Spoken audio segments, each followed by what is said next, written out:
Assalamualaikum warahmatullahi wabarakatuh. Perkenalkan, saya Elisa Fajira Zeni, NIM 24014180002. Saya dari Prodi Pendidikan Seni Rupa Universitas Negeri Semarang. Di sini saya akan mempresentasikan hasil review jurnal internasional saya.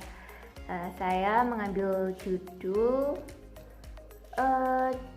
Educators as Curators, Displaying the Caring Art of Teaching in Management Education, atau bisa kita artikan sebagai pendidik sebagai kurator, dengan menampilkan kepedulian seni mengajar di manajemen pendidikan.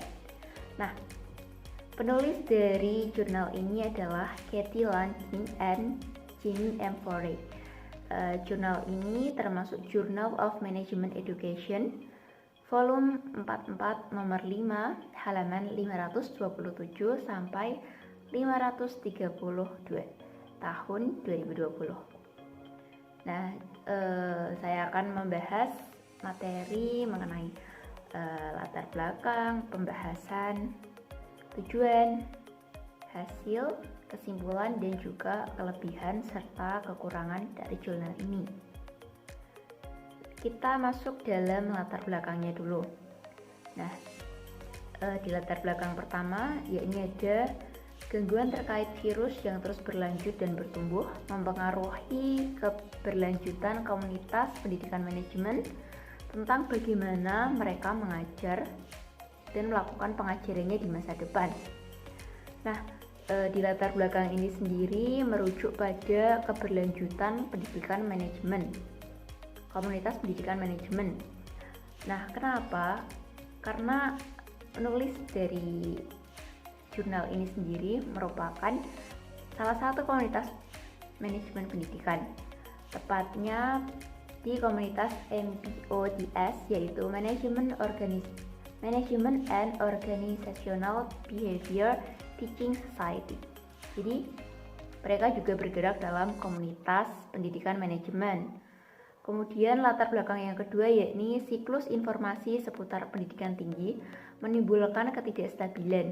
Hal itu menjadi pendorong untuk mempertimbangkan cara-cara baru.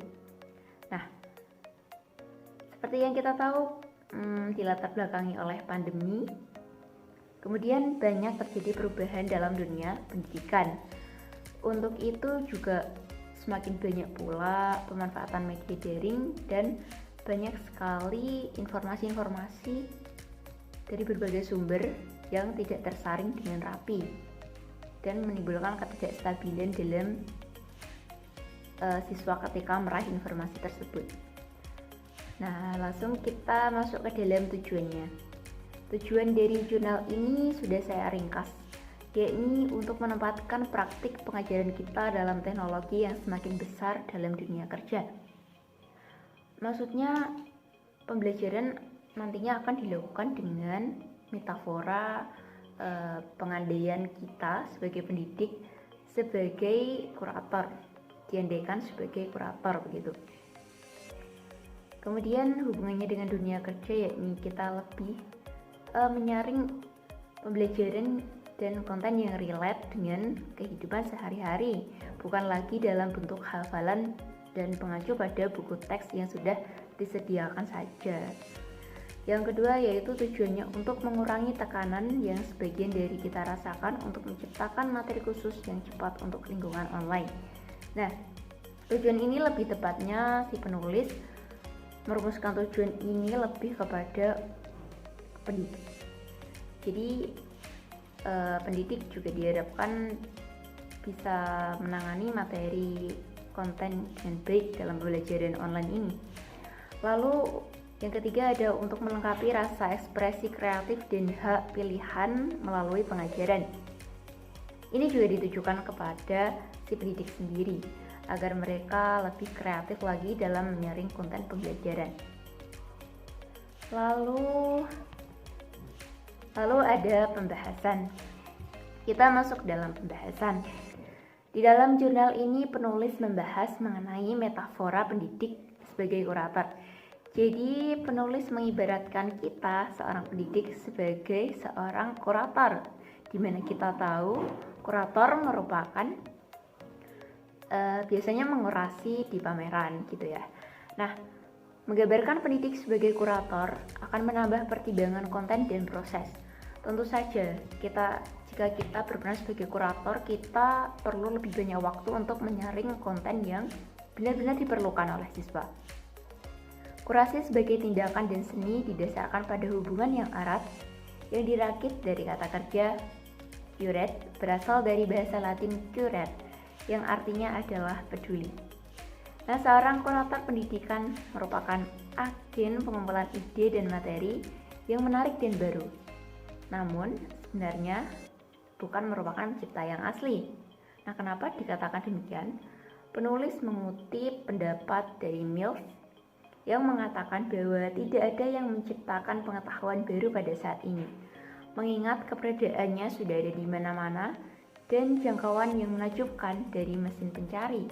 Jadi Mills mengatakan tidak ada lagi pengetahuan yang benar-benar baru seperti itu.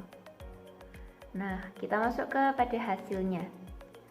Modalitas mengajar metafora yang digunakan dalam MOBTS, Management and Organizational Behavior Teaching Society, dan Jurnal Pendidikan Manajemen telah bergeser dari yang awalnya menggunakan Sage on the Stage bergeser ke Kite on the Side.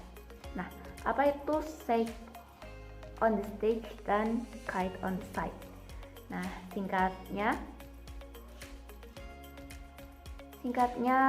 Sage on the Stage ini merupakan pembelajaran di mana ada sentralnya dalam pembelajaran kelas, di mana siswa lebih pasif biasanya, guru sebagai pembimbing yang aktif dalam melakukan pembelajaran.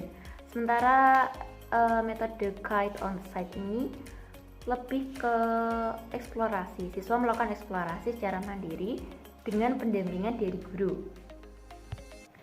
Lalu kemudian hasil yang ketiga yakni kebebasan dan lisensi untuk melakukan case sharing lebih lebar untuk materi menarik dan baru yang kita hargai masing-masing. Jadi dengan metafora ini konten-konten yang didapatkan pun lebih beragam dan juga menarik serta diharapkan dapat memberikan kebaruan walaupun seperti yang dikatakan tadi bukan murni baru. Dan selain itu pendidik juga dapat membuang konten yang tidak perlu dan memilah konten yang sesuai dengan kebutuhan siswa. Seperti yang dikatakan di awal tadi, kita tidak hanya merujuk buku teks saja. Dalam buku teks itu juga tidak harus kita terima secara paten untuk kita ajarkan pada siswa, melainkan kita saring kembali dan kita kolaborasikan dengan konten-konten di luar buku teks yang sudah disediakan itu. Lalu kesimpulannya, jadi tugas kita tidak hanya mencari dan mengumpulkan saja gitu. Kita tidak hanya mengumpulkan materi dari berbagai tempat. Kita dapat menciptakan, memeriksa, mengarahkan, memperdebatkan dan juga menikmatinya bahkan. Hal-hal tersebut dilakukan oleh si peserta didik, kritikus, guru, apresiator dan juga moderator. Dengan demikian penemuan makna di antara artefak atau materi yang dikurasi ini bisa jadi tidak terduga dan tidak mengikuti jalan yang lurus. Itu menurut pendapat Litchfield and Gilson. Jadi uniknya materi yang sudah dikurasi ini, siswa tidak dijelaskan secara gamblang begitu ya. Apa makna dan tujuan dari pembelajaran ini dan apa yang akan diperoleh mereka dari pembelajaran yang telah mereka lakukan.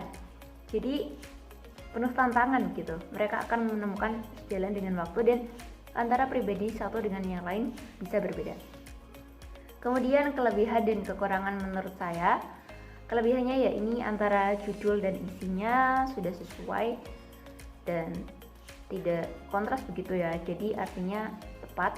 Dan selain itu penulis juga mengutip banyak sekali sumber sehingga pembaca juga mengetahui bahasan dalam jurnal dalam berbagai perspektif.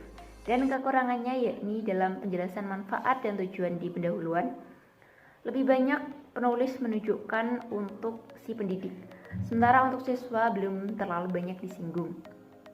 Nah, mungkin itu saja presentasi yang dapat saya lakukan. Mohon maaf apabila ada salah kata. Terima kasih. Wassalamualaikum warahmatullahi wabarakatuh.